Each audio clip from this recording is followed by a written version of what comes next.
ವೀಕ್ಷಕರಿಗೆ ನಮಸ್ಕಾರ. ಮಾರ್ಗಶಿರ ಗುರುವಾರ ಲಕ್ಷ್ಮೀ ಪೂಜೆಯ ವ್ರತಕಥೆ ಮೊದಲನೇ ಕಥೆಯನ್ನು 2 ಭಾಗವಾಗಿ ಮಾಡಿ ನಾನು 2 ವಿಡಿಯೋ ಬಿಟ್ಟಿದ್ದೆ ವೀಕ್ಷಕರೇ. ಅದರಲ್ಲಿ ಸೂತ ಪುರಾಣಿಕರು ನೈಮಿಷಾರಣ್ಯದಲ್ಲಿ ಯಾವ ರೀತಿ ಒಂದು ಮಾರ್ಗಶಿರ ಮಾಸದ ಬಗ್ಗೆ ಕಥೆಯನ್ನು ಹೇಳಿದರು ಅನ್ನೋದ್ರ ಬಗ್ಗೆ ಮಾಡಿದ್ದೀನಿ. ಈಗ ಇಲ್ಲಿ ಸ್ವತಃ ಕೃಷ್ಣ ಪರಮಾತ್ಮನೇ ಕುಂತಿದೇವಿ ಕೇಳ್ತಾಳೆ, ಹೇ ಕೃಷ್ಣ, ಸ್ತ್ರೀಯರಿಗೆ ಅತ್ಯಂತ ಫಲದಾಯಕವು ಮತ್ತು ಸಂಪತ್ತು ಸೌಭಾಗ್ಯಗಳನ್ನು ಕೊಡ್ತಕ್ಕಂಥ ಒಂದು ವ್ರತ ಹೇಳು ಅಂತ. ಆಗ ಹೇಳ್ತಾನೆ ಶ್ರೀಕೃಷ್ಣ, ಅಮ್ಮ, ಮಾರ್ಗಶಿರ ಮಾಸ ತುಂಬ ಮಹಿಮಾನ್ವಿತವಾದುದು. ಅದರಲ್ಲಿ ಗುರುವಾರ ಮಹಾಲಕ್ಷ್ಮಿಯ ವ್ರತ ಮಾಡುವುದು ಶೀಘ್ರ ಫಲದಾಯಕ ಅಂತಲೂ ಸಹ ಹೇಳ್ತಾನೆ.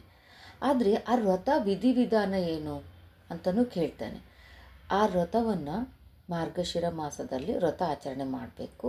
ಈ ಒಂದು ಬಾಗಿನ ಅಂತಲೂ ಕೊಡ್ತಾರೆ, ಅದು ಅವ್ರವ್ರ ಪದ್ಧತಿ ಆ ಥರ. ಹಾಗೆ ಇನ್ನೊಂದೇನೆಂದರೆ ಎಲ್ಲ ಗುರುವಾರಗಳಲ್ಲಿ ಲಕ್ಷ್ಮೀ ಪೂಜೆ ಮಾಡಬೇಕು. ವಿಶೇಷವಾಗಿ ಮೊದಲನೇ ದಿನ ನೈವೇದ್ಯಕ್ಕೆ ಪಾಯಸ, 2ನೇ ವಾರ ಅನ್ನ ತೋವೆ, 3ನೇ ವಾರ ಕೆಲವೊಂದು ಕರಿದ ಪದಾರ್ಥಗಳನ್ನು ಇದನ್ನು ನಿವೇದನೆ ಮಾಡಬೇಕು. ಹಾಗೆ 4 ಅಥವಾ 5 ವಾರ ಕೊನೆಯ ವಾರಗಳಲ್ಲಿ ಕಡುಬು, ಚಿತ್ರಾನ್ನಗಳನ್ನು ಮಾಡಿ ನಾವು ಆ ಒಂದು ಪ್ರಸಾದ ನೈವೇದ್ಯ ಮಾಡಿಬಿಟ್ಟು ಆ ಪ್ರಸಾದ ಸ್ವೀಕಾರ ಮಾಡಬೇಕು, ಈ ರೀತಿ. ಆದರೆ ಹೀಗೆ ವ್ರತ ವಿಧಿವಿಧಾನವನ್ನು ತಿಳ್ಕೊಂಡ ಕುಂತಿದೇವಿ ಮತ್ತೆ ಪ್ರಶ್ನೆ ಮಾಡ್ತಾಳೆ ಈ ಕೃಷ್ಣನನ್ನು, ಏನು ಮೊದಲು ಈ ವ್ರತವನ್ನು ಯಾರು ಆಚರಿಸಿದರು, ಇದಕ್ಕೆ ಸಂಬಂಧಪಟ್ಟ ಇತಿಹಾಸ ಏನಾದರೂ ಇದೆಯಾ ಅಂತ ಕೇಳ್ತಾಳೆ.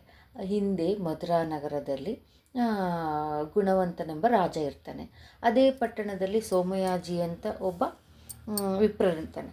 ಆತನಿಗೆ 2 ಹೆಂಡತಿ ಇರ್ತಾರೆ. ಅದರಲ್ಲಿ ಮೊದಲನೇ ಹಿರಿಯ ಹೆಂಡತಿಯ ತೀರೋಗಿರ್ತಾಳೆ, ಅವಳ ಮಗಳು ಮತ್ತು ಇನ್ನೊಬ್ಬ ಕಿರಿಯ ಹೆಂಡತಿಯ ಮಗಳು ಇರ್ತಾಳೆ. ಆ ಕಿರಿಯ ಹೆಂಡತಿ ಏನು ಮಾಡ್ತಾ ಇರ್ತಾಳೆ, ಆ ಹಿರಿಯ ಹೆಂಡತಿಯ ಮಗಳನ್ನು ಸರಿಯಾಗಿ ನೋಡ್ಕೊಳ್ತಾ ಇರಲ್ಲ. ಅವಳನ್ನ ಎಲ್ಲೂ ಹೊರಗಡೆ ಕಳಿಸ್ದೆ ಬರೀ ಮನೆ ಕೆಲಸಕ್ಕೆ ಇಟ್ಕೊಂಡಿರ್ತಾಳೆ.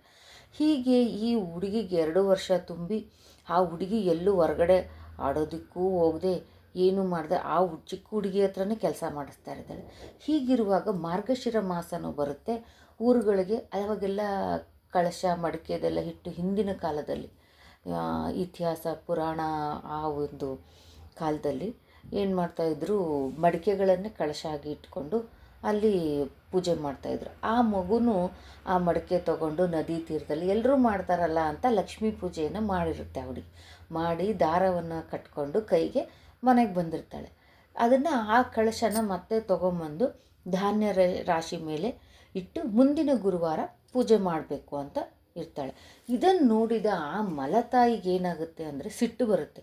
ಆ ಕಳಶ ಒಡೆದಾಕಿ ಅವಳನ್ನು ಚೆನ್ನಾಗಿ ಹೊಡಿತಾಳೆ.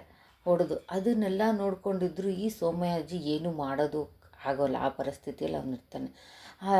ಅವಾಗ ಏನಾಗುತ್ತೆ, ಅವನು ಸುಮ್ಮನೆ ಆಗಿ ಆ ಹೆಂಡತಿಗೂ ಏನು ಹೇಳೋಕ್ಕಾಗಲ್ಲ. ಇದೇ ಒಂದು ಪರಿಸ್ಥಿತಿಯಿಂದ ಅವ್ರ ಮನೆಯಲ್ಲಿ ತಿನ್ನೋದಕ್ಕೆ ಅನ್ನಕ್ಕೂ ಒಂದು ಗತಿ ಇಲ್ಲದೆ ಆಗೋಗ್ಬಿಡುತ್ತೆ. ಎಷ್ಟು ಕಷ್ಟ ಆಗುತ್ತೆ.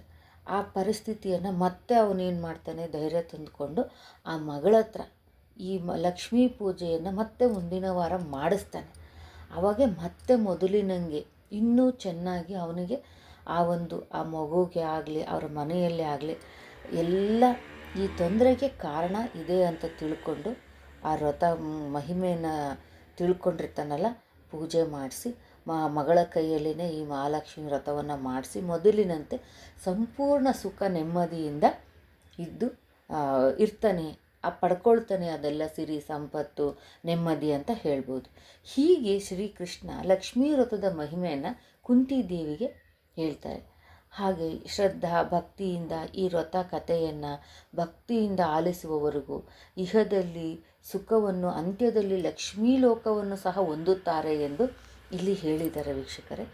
ಮತ್ತು ಕೆಲವು ಪ್ರಾಂತಗಳಲ್ಲಿ ಅಂದರೆ ಇಲ್ಲಿ ಆಂಧ್ರದಲ್ಲಿ ಏನಿದೆಯಲ್ಲ, ವಿಜಯವಾಡ ಕನಕದುರ್ಗಮ್ಮ ಆ ಪ್ರಾಂತದಲ್ಲಿ ನಾವೆಂಗೆ ಶುಕ್ರವಾರ ಜಾಸ್ತಿ ನೋಡಿ ಲಕ್ಷ್ಮಿಗೆ, ಅಲ್ಲಿ ಗುರುವಾರ ಜಾಸ್ತಿ ಅಂತ ಹೇಳ್ತಾರೆ ವೀಕ್ಷಕರೇ, ನಾನು ಕೇಳಿರೋ ಪ್ರಕಾರ. ಇನ್ನೊಂದೇನಪ್ಪ ಅಂದರೆ ಈ ಒಂದು ಯಾರು ಇದನ್ನು ಮಾಡ್ತಾರೋ ಗೊತ್ತಿಲ್ಲ, ಈ ಒಂದು ಲಕ್ಷ್ಮೀ ದೇವಿ ಪೂಜೆ ಮಾಡೋರು ಯಾವುದೇ ರೀತಿ ಬಾಯಿಗೆ ಏನೂ ಹಾಕಬಾರ್ದು ಅವತ್ತು ಗುರುವಾರ ಲಕ್ಷ್ಮೀ ಪೂಜೆ. ಆಮೇಲೆ ತಲೆಗೆ ಎಣ್ಣೆ ಸಹನೂ ಹಚ್ಚಬಾರ್ದು. ಅದು ಇನ್ನೊಂದು ಕತೆ ಇದೆ ವೀಕ್ಷಕರೇ. ಎಣ್ಣೆ ಹಚ್ಚಬಾರ್ದು, ತಲೆ ಬಾಚಬಾರ್ದು ಬಾಚಣಿಕೆಯಿಂದ.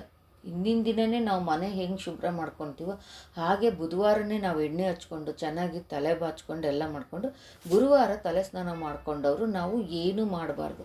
ಹಾಗೆ ಕೈಯಿಂದನೇ ಎಲ್ಲ ಸರಿ ಮಾಡಿಕೊಂಡು ಒಂದು ಗಂಟು ಹಾಕ್ಕೊಂಡು ಹೆಣ್ಕೊಳಕ್ಕೆ ಬಂದರೆ ಜಡೆ ಹೆಣ್ಕೊಂಡು ಕೆಲ್ಸಕ್ಕೆ ಹೋಗೋರೇ ಆಗಲಿ ಯಾರೇ ಆಗಲಿ ಈ ವ್ರತನ ಬೆಳಿಗ್ಗೆ ಮಾಡಿದ್ರೇ ತುಂಬ ಒಳ್ಳೆಯದು. ಇದಕ್ಕೆ ದಿನವೆಲ್ಲ ಉಪವಾಸ ಇರಬೇಕು ಆ ಥರ ಯಾವುದೇ ಆಚರಣೆ ಇಲ್ಲ.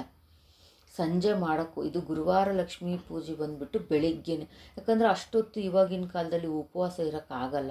ಏನು ಹಣ್ಣು ಹಾಲು ತಿಂತೀವಿ ಅಂದರೂ ಸಹನೂ ಆಗಲ್ಲ.